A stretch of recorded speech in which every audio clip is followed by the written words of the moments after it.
Louise nasceu no Reino Unido. Ela era uma menina extremamente tímida, que sempre preferiu ficar sozinha. Ela teve uma infância normal. Quando ela tinha 4 anos, a sua mãe abandonou ela e seus irmãos com o pai. Ela ficou muito magoada com a sua mãe e cortou completamente o contato com ela. Conforme os anos passaram, o comportamento de Louise começou a mudar e ela se tornou uma adolescente agressiva. Ela gritava e atacava principalmente crianças, sendo essa a única maneira que ela interagia com a sua família. Quando ela tinha 11 anos, ela começou a roubar. Ela roubava principalmente a sua avó, Joey. Todos os domingos ela visitava sua avó. Em certa ocasião, sua avó notou que algumas coisas sumiram de sua casa. Certa vez, a sua avó confrontou sobre isso. E ao invés de pedir desculpas e devolver os itens, ela gritou com a sua avó e disse que nunca mais voltaria a visitá-la. Esse tipo de comportamento era comum para Louise. Ela nunca se desculpava por nada ou admitia que estava errada. Ela tinha 12 ou 14 anos quando começou a se envolver com homens. Ela dormia com qualquer um que lhe dava atenção ou comprava presentes para ela. E foi nesse período que ela descobriu que poderia monetizar a sua sexualidade. Após isso, ela passou a buscar por homens que tinham dinheiro e oferecer sexo pago a eles. Ela completou 16 anos e sua avó ficou doente. E durante todo o período de doença da sua avó, Louise recusou-se a visitá-la. E meses depois, quando a sua avó faleceu, Louise não compareceu ao funeral. Após isso, toda a sua família cortou o contato com ela. Aos 18 anos, Louise saiu de casa e foi morar com um homem chamado Chris, com quem ela teve um curto relacionamento. Em outubro de 2014, o casal teve sua primeira filha, Lexi. Em 2016, ela engravidou novamente de outra menina chamada Scarlett, que também era filha de Chris. Louise e Chris tinham uma relação muito complicada. Chris procurou a justiça diversas vezes pedindo a guarda das filhas, porque Louise não deixava ele ver as meninas. Ele nem sequer conheceu a filha mais nova, Scarlett, que nem sequer recebeu o sobrenome do pai. Ela foi registrada como Scarlett Vaughn. E numa tentativa de manter as filhas longe do pai, ela se mudou para um lugar chamado Rugby, que ficava a 55 quilômetros da cidade onde eles moravam. Nessa nova cidade, Louise alugou uma propriedade de uma senhora chamada Leanne, que era uma velha amiga de sua família. Não era fácil a situação dela. Ela era uma mãe solteira que não ganhava quase nenhum dinheiro e não tinha o apoio de sua família. E quanto mais tempo ela passava com as suas filhas, mais ela queria se afastar delas. Durante esse período, Louise desenvolveu o hábito de beber e festejar, e essa era a maneira dela de esquecer os seus problemas. E o pouco dinheiro que ela ganhava com os seus serviços sexuais era direcionado ao seu estilo de vida. Todos os dias ela deixava as filhas com Leanne. Ela não tinha um horário certo para suas festas, e muito menos dia. Normalmente, ela deixava as meninas com os vizinhos. Quando ela estava em casa, ela ficava muito estressada e gritava constantemente com as meninas. Ela acreditava que se ela não tivesse filhos, a sua vida seria diferente. E conforme o tempo passava, ela se tornava cada vez mais agressiva com as meninas. Vizinhos, em diversas ocasiões, ouviram ela gritando e xingando as meninas. Muitas vezes eles chamaram a assistência social, mas nada nunca acontecia. E essa situação deixou Leanne, a dona da propriedade, farta. Certo dia, ela confrontou Louise sobre as suas atitudes. As duas tiveram uma discussão que fez com que Louise deixasse a propriedade em 2017. E devido aos seus problemas financeiros, ela ganhou um alojamento temporário, próximo à sua irmã Karen. As duas se tornaram muito próximas.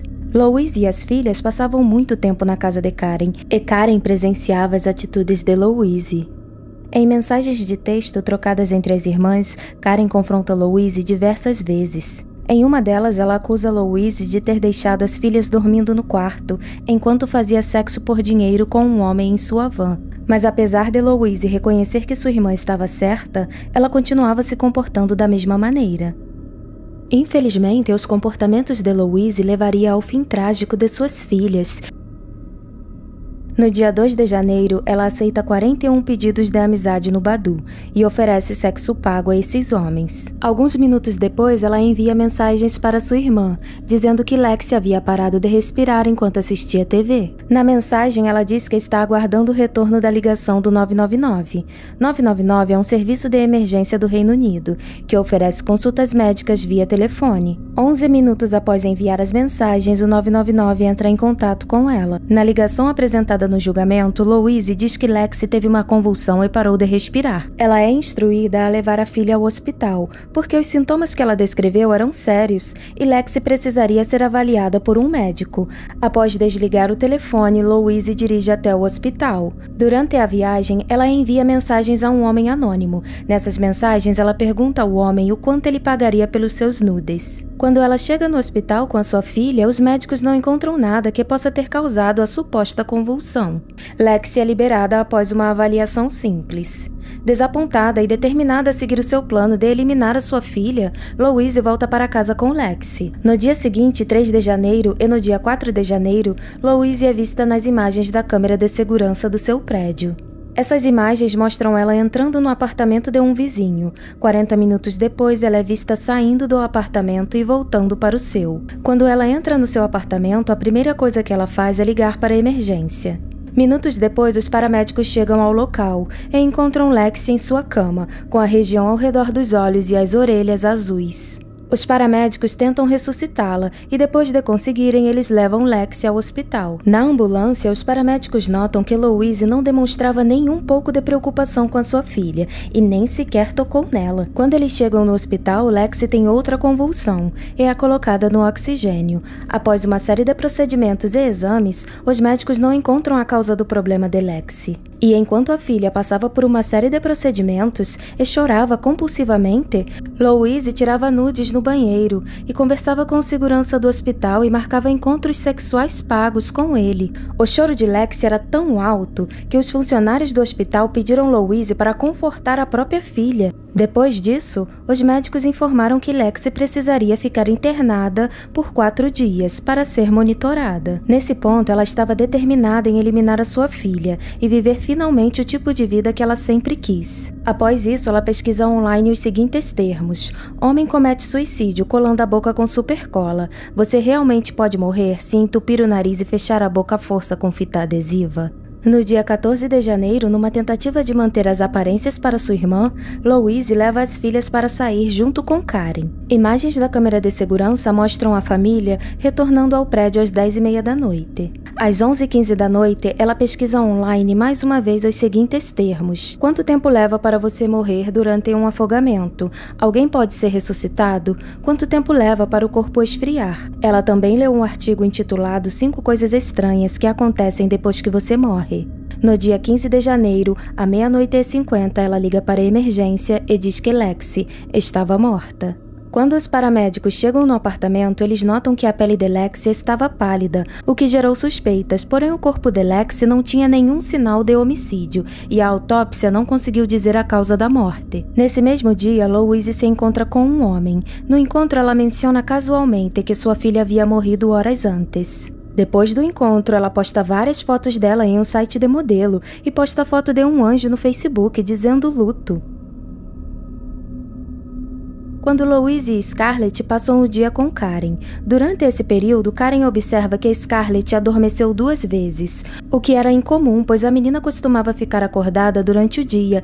Louise finge ficar preocupada e, numa tentativa de não causar suspeitas, ela afirma que levará a filha ao hospital caso notar algo estranho. Após isso, Louise se muda para um hotel junto com sua filha Scarlett. As imagens das câmeras de segurança do hotel mostram Louise carregando Scarlett. Por volta das 9h50 da noite, Louise deixa o hotel com a criança imóvel em seus braços. Durante a viagem, ela fez uma parada em um posto de gasolina para abastecer. Em seguida, ela estacionou em uma loja, onde fez uma ligação para a emergência. Por volta das 10h20 da noite, Louise é atendida pela telefonista do hospital.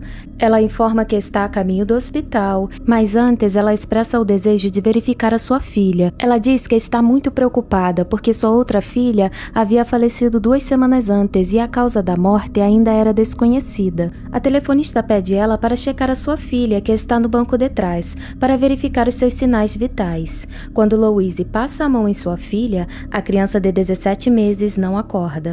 A telefonista envia ambulâncias até o local. O primeiro paramédico chega depois das 10h30 e encontra a criança no banco do passageiro do carro com os olhos fechados e sem movimento no peito ou qualquer sinal de respiração pela boca. A reanimação cardiopulmonar é iniciada e outra ambulância chega. Scarlett é levada para o hospital, onde é constatado que ela havia ficado sem oxigênio por muito tempo. Ela é declarada morta às 11h31 da noite. Uma investigação policial foi iniciada devido à natureza incomum das mortes. Nas autópsias foi descoberto que as meninas morreram de obstrução intencional das vias respiratórias. Lexi apresentava beliscões ao redor do nariz, indicando que algo obstruiu a sua respiração por muito tempo. E ela também tinha hematomas ao redor do pescoço. Já as marcas encontradas em Scarlett eram resultados do seu movimento de luta. Além disso, foi encontrado sangue de Scarlett no travesseiro do quarto do hotel, onde elas estavam hospedadas. Após essa extensa verificação feita por médicos e policiais,